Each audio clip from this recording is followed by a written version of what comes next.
Halo, saya Handoko Wisnuwargo dari Maestro Consulting, Coaching, dan Communicating. Malam hari ini kita ada di Serajum ke-102, Serajum yang ke-102, ya. Serajum 102 bicara tentang service quality, ya. Kenapa kok tahu-tahu bicara soal service quality? Ya, karena kan kalau kita bicara soal domain daripada Maestro itu total ada 7 ya, MAESTRO gitu kan. Di dalamnya ada yang terkait dengan service dan itu yang paling jarang dibicarakan. Oleh karena itu agar supaya lebih lengkap maka kita bicara soal service quality malam hari ini. Kita akan bicara tentang service quality malam hari ini. Ya, sekali lagi, halo, saya Handoko Wisnuwargo dari Maestro Consulting, Coaching, dan Communicating untuk Anda semua. Dalam Serajum Live, Senin, Rabu, Jumat Live, ya, ada dari Maestro Studio. Maestro Studio, ya, kenapa namanya jadi Maestro Studio, nanti akan ada ganti-ganti, ya, ganti-ganti gambar akhirnya. Tidak semuanya dari My New York Office, ya. Katanya orang bosen setelah 100 kali, ya oke lah.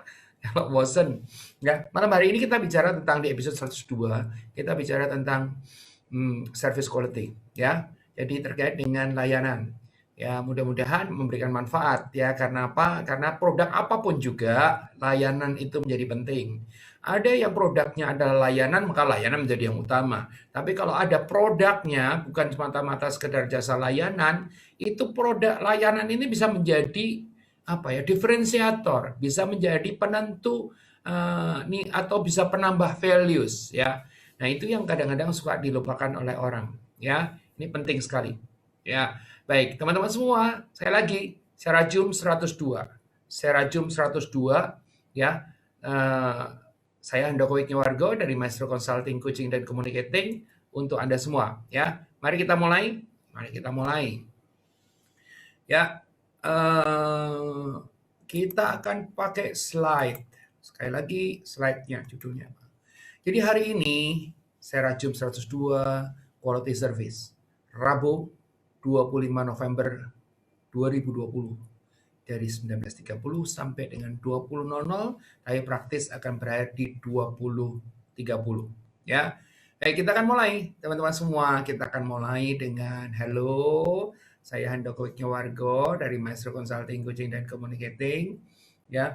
Bagi Anda yang menggunakan laptop, sekarang gambar saya ada 2. Satu adalah gambar yang berupa PowerPoint dan 2 adalah yang menggunakan wajah saya. Oke. Jadi gambar saya ada 2. Tapi kalau Anda menggunakan handphone, memang kemungkinan paling besar, tergantung pada handphonenya, tapi kemungkinan paling besar hanya 1. Oke. Jadi bagi Anda yang menggunakan laptop, ya, itu ada saya yang tampak muka dan ada nih. Kalau Anda masih belum bisa menggunakannya, ya, diklik di kanan atas gitu ya, nanti Anda akan ketemu. Bisa menjadi 2. Baik, bagi yang enggak ya tetap aja pakai ini. Baik, teman-teman semua, saya lagi, saya Handoko Wisnuwargo dari Maestro Consulting, Coaching, dan Communicating. Malam hari ini adalah episode 102, Service Quality. Ya, kita akan mulai. Apa yang akan kita bahas adalah judulnya adalah quality service dan bagaimana melakukan service yang berkualitas. Pertanyaannya adalah bagaimana melakukan service yang berkualitas, ya. Bagaimana masukkan service yang berkualitas, ya. Satu-satunya adalah jadilah yang namanya service winner, ya. Jadilah yang namanya service winners, ya. Nah, gimana itu service winners? Ya, gampangnya itu begini, service winners adalah mereka yang berperilaku positif dengan wajah yang selalu ceria. Perhatikan, perilakunya positif, wajahnya selalu ceria, ya. Ini service winner. Mereka yang benar-benar menikmati pekerjaannya dan suka membantu orang lain. Jadi menikmati pekerjaannya dan suka bantu orang lain, itu baru bisa jadi service winner, ya. Terus kemudian yang berikutnya lagi adalah mereka yang mampu membuat customer merasa di panggung utama, ya. Jadi bukan yang layaninnya di panggung utama, tetapi customersnya, ya. Dan apalagi mereka yang memandang pekerjaannya sebagai profesi hubungan antar manusia, ya. Jadi hubungan antar manusia, bahwa ini memang pekerjaan saya. Dan kalau kita lihat lagi, mereka yang bisa membuat customer selalu benar, walaupun kadang customer berada di posisi yang salah. Ya, ini definisi yang ideal tentang yang namanya service winner. Ya, mereka berperilaku positif dan wajah selalu ceria, mereka yang benar-benar menikmati pekerjaannya dan suka membantu orang lain, mereka yang membuat customer merasa di panggung utama, mereka yang memandang pekerjaannya sebagai profesi, hubungan antar manusia, ya, dan kemudian mereka yang bisa membuat customer selalu benar, walaupun terkadang mereka ada di posisi yang salah. Oke, nah untuk menjadi service winner, ada yang perlu diperhatikan. Ya, apa sih yang perlu diperhatikan? Bahwa yang namanya service itu intangible. Ya, intangible itu nggak ada kelihatan bentuknya, nggak ada fisiknya, gitu kan?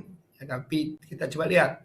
Intangible berhubungan dengan naluri dari satu organisasi termasuk emosi manusia, perilaku, pengertian, perasaan, persepsi. Bisakah persepsi dipegang, emosi dipegang, perilaku dipegang? Nggak bisa. Ya, itulah maka service itu adalah intangible. Ya, contoh-contoh pelayanan customer yang intangible, kepuasan hasilnya, perhatian, alur, keterbantuan. Ya, mereka merasa terbantu. Ya, apalagi kepekaan. Oke. Terus kemudian apalagi ya ada nada bicara, pengetahuan, sikap, pengertian dan sebagainya. Ini semuanya intangibles. Ada nggak bentuknya? Nggak ada. Standar sih ada, bisa dibikin, tetapi tentu saja ya seseorang cerita ya. Sebetulnya kalau kita bicara soal service, saya paling banyak pengalaman adalah di hotel. Karena hotel itu sebenarnya ujung-ujungnya adalah bikin service. Suatu hari saya pergi ke sebuah hotel. Dan di hotel tadi itu orang ya kalau kita tuh jalan semua bilang selamat pagi Pak, selamat pagi Pak, selamat pagi Pak, selamat pagi Pak. Tapi sejujurnya saya ngomong ya, sejujurnya mereka itu menjalani itu. Tapi kok saya nggak berasa kalau mereka itu sedang benar-benar menyapa saya. Yang saya berasa mereka adalah mekanistis, ya. Memang disuruh seperti itu, nggak bisa enggak seperti itu, ya. Ketahuan dari apa? Dari caranya, ketahuan daripada mungkin orang suka bilang lebar mulutnya, ketahuan dari matanya, ya. Jadi orang bisa ngerasain nggak? Bisa. Bisa atau bisa banget? Sangat bisa sekali. Ya, sementara saya di hotel yang lain, ya, itu mereka itu mungkin cuma pakai celana pendek, cuma pakai kaos gitu kan. Pak, pagi Pak, apa kabar? Kalau kita melihat dari sisi ininya, kalau sisi dari takzimnya atau sisi dari begitu bentuk hormatnya gitu kan, ya yang hormat yang pertama. Tapi yang ini tuh saya merasa bahwa, ternyata dia itu benar-benar dari hati gitu ya. Nah, ini adalah service ya.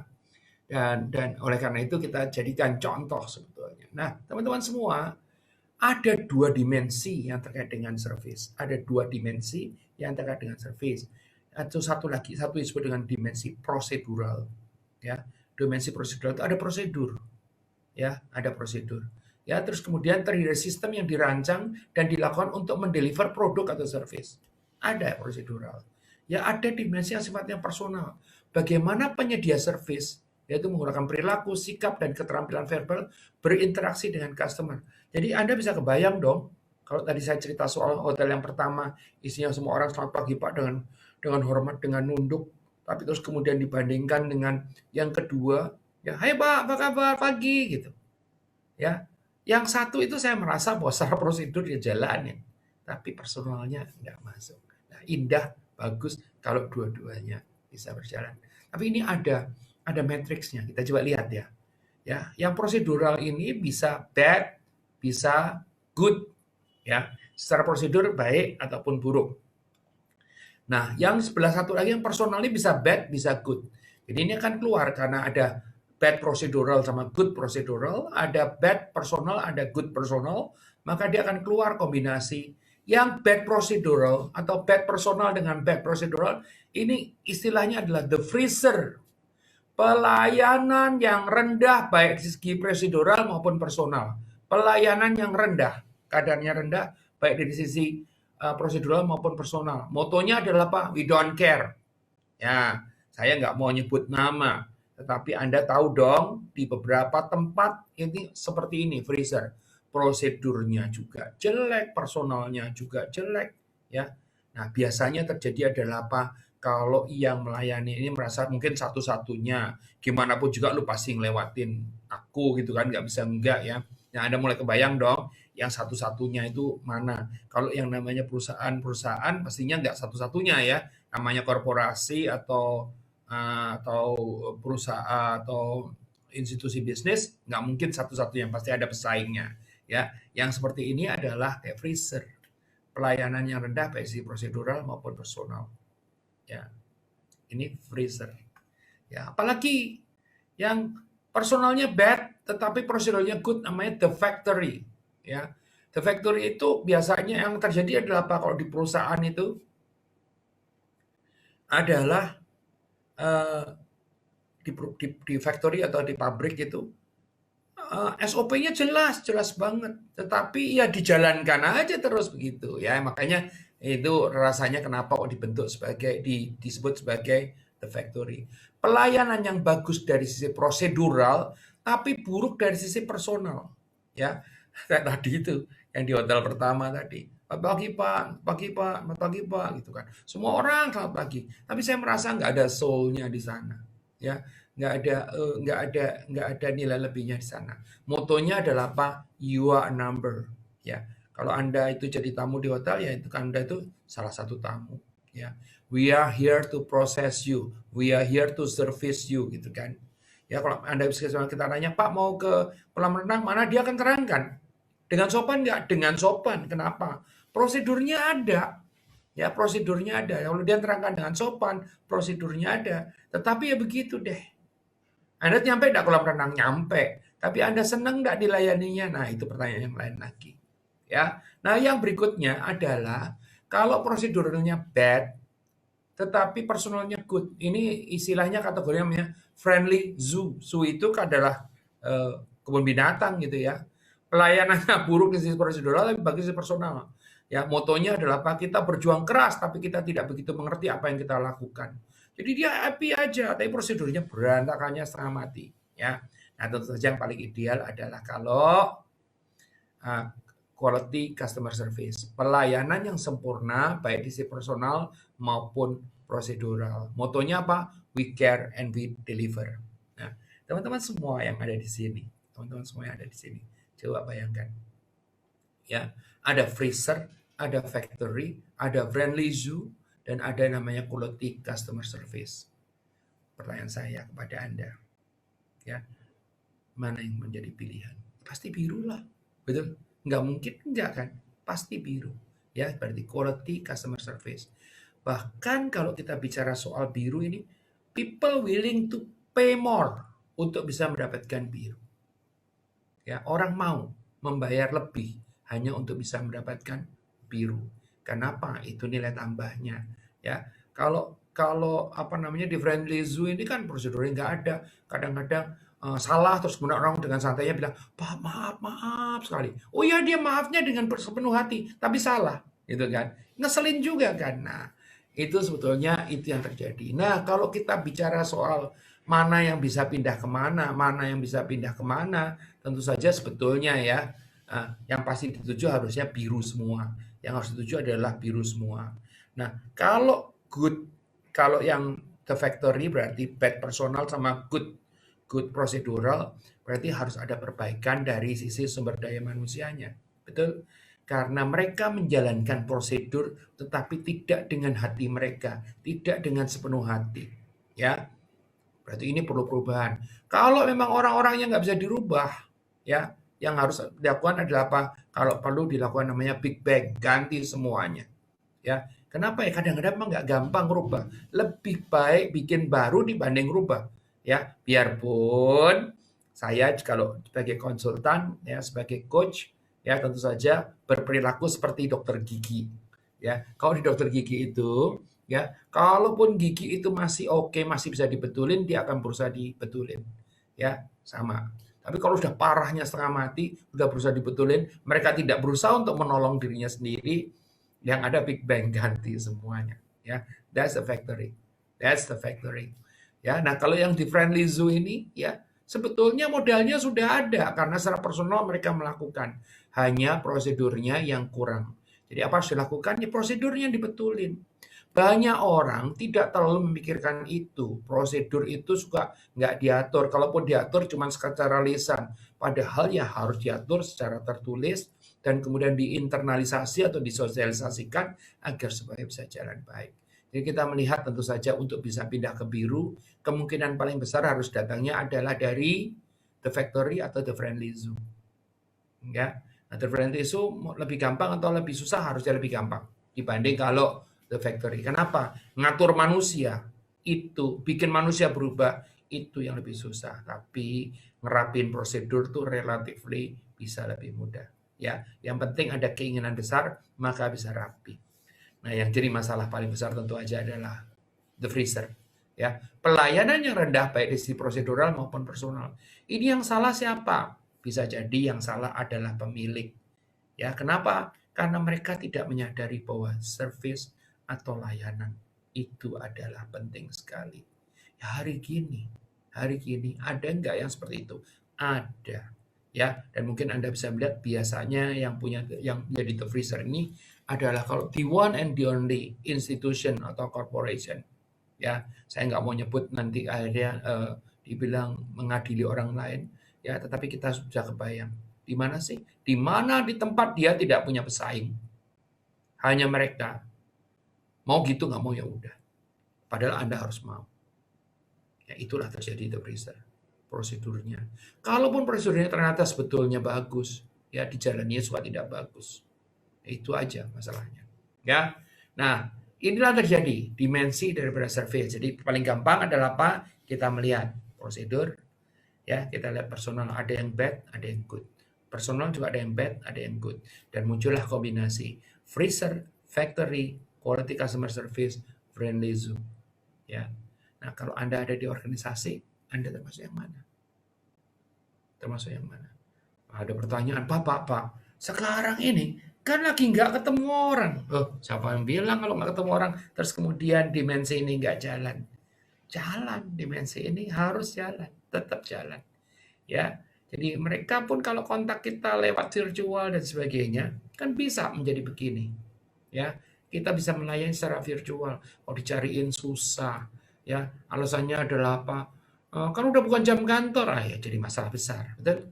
Ya, terus kemudian orangnya itu wah dengan ramah kita melayani secara virtual, tapi ternyata ternyata prosedurnya nggak ada atau salah ya jadi masalah juga ya. Ini kita bicara soal dimensi daripada service. Baik, kita akan coba lihat, perhatikan juga ya. Ada 5 unsur. Ya. 5 unsur itu ada akronimnya ya. Ada 5 element of quality service. 5 element of quality service ini menjadi sangat penting sekali. 5 elemen daripada quality service ya. Ada akronimnya. Akronimnya namanya ya mulai dari reliability ya, keterhandalan. Ada yang namanya assurance, ada yang namanya tangible, ada yang namanya empathy, ada yang namanya responsiveness. Jadi seperti saya katakan tadi bahwa 5 elemen daripada quality service itu disingkatkan sebagai RATER ya, reliability, assurance, tangible, empathy, dan responsiveness ya. Reliability, assurance, tangible, empathy, dan responsiveness. Baik, kita akan coba bahas satu persatu ya tentang reliability, assurance, tangible dan ini. Jadi perhatikan ya tadi ya, ada soal prosedural, ada soal personal, ada yang bad, ada yang good, ada yang bad, ada yang good, sehingga munculkan 4 kombinasi. Ya, ada yang namanya friendly zoo, ya apa namanya, ada yang namanya freezer, ada yang namanya the factory, dan tentu aja ada yang namanya quality service. Ya, kita akan coba lihat satu-satu. Reliability. Ya, kalau kita bicara soal reliability adalah kemampuan untuk menepati apa yang sudah dijanjikan, dapat diandalkan dan akurat. Ya, kemampuan untuk menepati apa yang sudah dijanjikan, dapat diandalkan dan akurat. Itu adalah bicara soal reliability. Ya, action strateginya adalah apa? Pastikan untuk mengidentifikasikan persis kebutuhan customer-nya dengan benar. Kalau kita tidak bisa mengidentifikasikan kebutuhan customer dengan benar, maka yang terjadi adalah apa? Customer-nya salah bayangan. Kalau kita salah bayangan, jadi akhirnya kita rasanya sudah mendeliver yang terbaik, tapi yang ada tidak sesuai dengan harapannya customer. Kan gitu. Gara-garanya apa? Karena kita tidak mengidentifikasikan kebutuhan customer dengan benar. Ya, nah, terus yang berikutnya lagi adalah apa? Janjikan hanya apa yang Anda bisa tepatin. Jangan kebanyakan janji. Jangan bikin namanya JJS, PHP ya.